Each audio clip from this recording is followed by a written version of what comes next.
और ये रियल किस्सा है, मेरी पहचान का किस्सा है, ठीक है।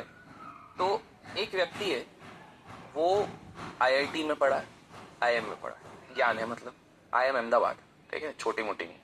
वहाँ से निकलता है, उसके बाद टॉप कंसल्टिंग फर्म में उसकी नौकरी लगती है, ठीक है। टॉप कंसल्टिंग फर्म में करने के बाद 3 साल में वो इतना तगड़ा करता है, क्योंकि उसको बाहर भेजा जाता है, दुबई, सिंगापुर, ये वो प्रोजेक्ट संभाल के इधर आता है।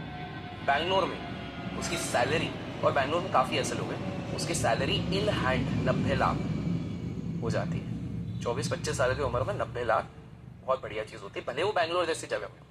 आप भी मानते हो? हाँ बिल्कुल, बहुत बढ़िया है। तो इसको तो क्या ही कम होना चाहिए, पोस्ट अच्छी है, टीम दी गई है, 90 लाख दिया गया है। तो थोड़ा ट्रेंड चलता है कि भैया हेल्थ चेकअप करवा लेना चाहिए, तो भाई साहब जाके करवाते हैं।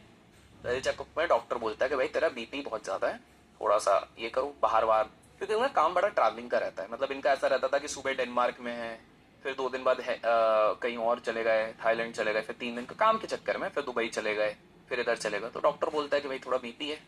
तो वो बोला मैंने जिम लगा दी है, जिम की मेंबरशिप, प्रीमियम गोल्ड मेंबरशिप ले ली है मैंने, 30-35 हज़ार रुपये मैं भर रहा हूँ, तो मेरे को कोई टेंशन है, पर्सनल ट्रेनर अलग रखा हुआ है, तो 50 हज़ार रुपये में दे रहा हूँ, आप टेंशन मत लो, सब बढ़िया हो जाएगा। वो पर्सनल ट्रेनर है भाई, तो प्रोटीन पाउडर खा, ये खा, वो खा, बॉडी बना, फ्रूट्स खा, उस तरह से चल रहा है। अब बंदा और फिट है दिखने में, मतलब प्रॉपर फिट है, हम दोनों से तो लाख गुना फिट है वो, ठीक है। फिर उसके बाद होता है 1-1.5 साल बाद अचानक से थोड़ा सा फेंट हो जाता है, फिर उठ जाता है। तो उसकी वाइफ थोड़ी कंसर्न हो जाती है, वाइफ ने जॉब छोड़ दी रहती है, वाइफ पहले आईटी का जॉब करती है बैंगलोर में, उसने छोड़ दिया रहता है। तो बोले चलो ठीक है, क्योंकि अब इसकी सैलरी 1 करोड़ के भी ऊपर जा चुकी है, भाई 1.5 करोड़ के आसपास हो रही है, इतने तगड़े तगड़े तरह से ग्रो कर रहा है, ठीक है। 26-27 साल का है, जल्दी शादी कर ली, क्योंकि भाई एक वही होता है ना, सेटलमेंट हो गया, तो घर वालों ने बोला और ये कर ली। और इसका लव मैरिज था मोस्ट लाइकली, मेरे को एग्जैक्ट नहीं पता लव था कि अरेंज था, बट हाँ लव था मोस्ट लाइकली। तो फिर ये हुआ, अब बीवी ने जॉब छोड़ दी। तो वो बोलते हैं ना कि एक बार आपका गैप लग जाता तो इमीडिएटली तो वैसे भी नहीं लग रहा, वो चल है यार, 1.5 करोड़ आ रहा है घर पे, तो क्या टेंशन हो, इतने कम उम्र में बढ़िया गाड़ी लो, उसमें भी ईएमआई चढ़ी है, बट ठीक है। अब क्या होता है कि जब इनकी 27 साल की उम्र होती है, 27, ओनली 27-28 के आसपास, ये वापस एक बार फेंट हो जाता है, ठीक है। और फेंट होने के बाद इनके पास कुछ तो ऐप वैप रहता है, पता नहीं बैंगलोर कुछ ज़्यादा ही डेवलप्ड है, कि वो डॉक्टर के पास डायरेक्ट वो चले जाता है, कुछ सिग्नल विग्नल कुछ ऐसा कुछ तो भी सिस्टम है। इस बार वो उठ नहीं रहे, बेबी टेंशन में घर पे ही थी, क्या हो गया, लगाया, एडमिट करना पड़ा।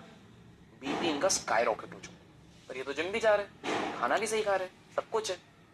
इनके डॉक्टर बोलता है अब तो वन ऑफ द बेस्ट जगह पे इनका ऑपरेट हो रहा है, और ये अपने इसके स्टार है कंपनी, क्योंकि 1.5 करोड़ अगर मिल रहा है ऐसे वैसे को नहीं मिलता, ये स्टार है, मतलब जो बोलते हैं ना 300 लोगों के बीच में एक शहजादा, ये वो है, ठीक है, क्योंकि सारे कंसल्टिंग के प्रोजेक्ट्स ही ला रहे हैं। तो उनको इनकी बीवी तो बोली, तो बॉस को पता लगा, सब आए। तो डॉक्टर ने बोला कि भाई तुम्हारा बीपी मैंने बोला था चेक करो, कंट्रोल में करो, तुम जो इतनी ज़्यादा ट्रैवलिंग करे, ट्रैवलिंग ठीक है, लेकिन तुमने पैसे कमाने के चक्कर में इतना ज़्यादा स्ट्रेस लिया हुआ है जो तुमको पता भी नहीं चला, एंग्जाइटी इतनी ले ली कि भाई ये काम मेरा हो क्यों नहीं रहा, वो काम क्यों नहीं हो रहा, वो तो बोले ये धीरे धीरे धीरे धीरे धीरे धीरे जमा हो रहा तुम्हारे अंदर, जिम करने से कुछ नहीं हो गई, ये सारी चीज़ हो गई। तो पहले दिन ना इसके ऑफिस का बॉस भी आया, बॉस बोला नॉट टू वरी, तुम ठीक हो जाओ 1-2 हफ्ते में, तब तक ब्रेक लो आराम से, मैं करवाता हूँ। तो वो हो गए, मैनेजर भी आए। तीसरे दिन इनके कुछ दोस्त लोग भी आए, कि जो गहरे दोस्त रहते हैं वो भी आए। अब चौथे दिन डॉक्टर जो इनको ट्रीट कर रहे थे उन्होंने बोला कि अब ये लाइफ टाइम पैरालिटिक रहेंगे, उठ नहीं सकते, ओ माय गॉड, ठीक है, सुन सकते हैं, बोल सकते हैं, उठ नहीं सकते। और ये न्यूज़ भी अब इनके ऑफिस में पहुंची। 10वें दिन इनका सिर्फ बचपन के 1-2 दोस्त आए, अभी भी एडमिट है, 15 दिन बाद, 15-20 दिन बाद इनको निकल रहे, उसके बाद से कोई नहीं आ रहा है। 20वें दिन पे इनकी बीवी को पता लगता है, क्योंकि इनके दोस्त भी रहता है ना, सर्कल तो बन ही जाता है, दोस्त भी रहते हैं, कि भाई इनका रिप्लेसमेंट ढूंढ लिया गया है, 40 लाख पे किसी और को हायर कर दिया गया जो अब ट्रेन होगा और ये सारी चीज़ें संभालेगा। उधर से बॉस फ़ोन उठाना बंद कर देते, ठीक है। जब ये घर आते हैं, परिस्थिति अब ये हो गई कि अब ईएमआई वेमआई तो ले लिया, लाइफस्टाइल तो वही बन गई है उस हिसाब से, वो वाली कंपनी अब इनको नौकरी नहीं देगी। बोले boss you are not fit for the job, company को तो फायदे से मतलब है ना, 1.5 करोड़ दे रही है, मतलब 15-20 करोड़ का धंधा निकाल रही है उनसे, सिंपल से, उससे ज़्यादा ही निकाल रही है, ठीक है। तो जॉब गई, दोस्त गए, मैनेजर गए, पैरालिटिक हो गए, जीवन गया, बीवी का ब्रेक लगा था तो उस हिसाब की नौकरी नहीं मिल रही कि ईएमआई चाहे, एट द एंड सारे एसेट्स बेचने पड़े, आज भी वो ट्रीटमेंट ही चल रहा है।